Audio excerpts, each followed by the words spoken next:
you're in the kitchen, you got a big mixing bowl, you're going to put 2 or 3 cups of Die Hard in there, you're going to take a cup and a half of Towering Inferno, throw it in there, you sprinkle in some Dwayne Johnson, some Neve Campbell, you mix it all up, you put it in the oven, it comes out, and what do you got? Skyscraper.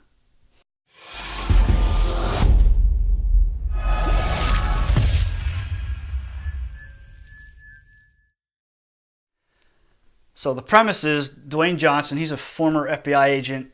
They went on a operation that went terribly wrong. Neve Campbell was the ex-military doctor who treated him.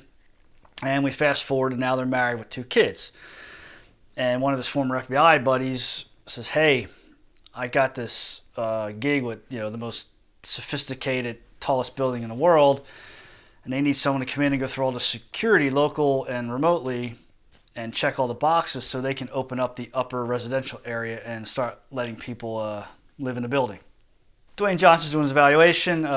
Neve Campbell and the 2 kids are in the building. They're staying in one of the rooms. They pretty much got the building to themselves in the upper floors.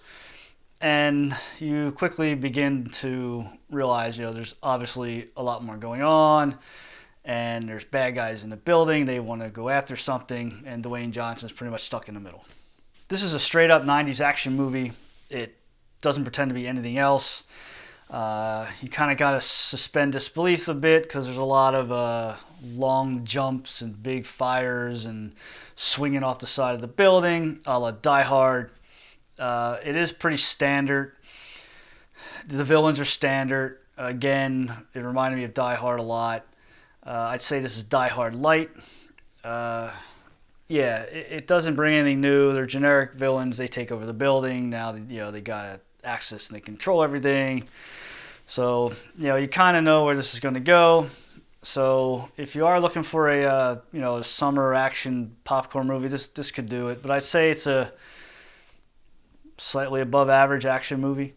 I think they did do a decent job of incorporating the technology of the building into the movie and what kind of hurdles that created. But other than that, it wasn't any wow, that was pretty awesome. What a scene. But I will say there a couple bright spots. Neve Campbell was really good. She was kicking butt just as much as Dwayne Johnson. So I like how the movie. They were a team. He wasn't just a hero doing everything. She had a very big, important part of keeping her 2 kids alive. So that was nice to see. I enjoy that. And some of the shots were good. It did give you a sense of height and how far they were up. But again, it kind of just follows a standard, action movie plot line. Now, if you're the type of moviegoer that just, wants to overanalyze, this happens in the course of half a day. There's no big character arcs. If you're going to sit there and nitpick, well, that wouldn't hold the weight of him in the rope, and no way he could jump that far. I think adding him as an amputee was a little bit different. That was kind of a little twist and how he had to deal with that. If you're going to overanalyze this, you might want to wait for video. There was one thing that struck me a bit odd. You had all this fire going on. You had people in the building. You had, helicopters blowing up and stuff and gunfire, and not a single fireman or policeman went into the building.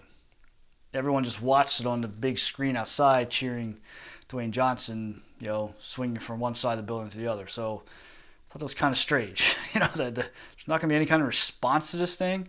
We're just going to let it, sit back and let everything happen. So that was kind of weird. That's my take on the movie Skyscraper.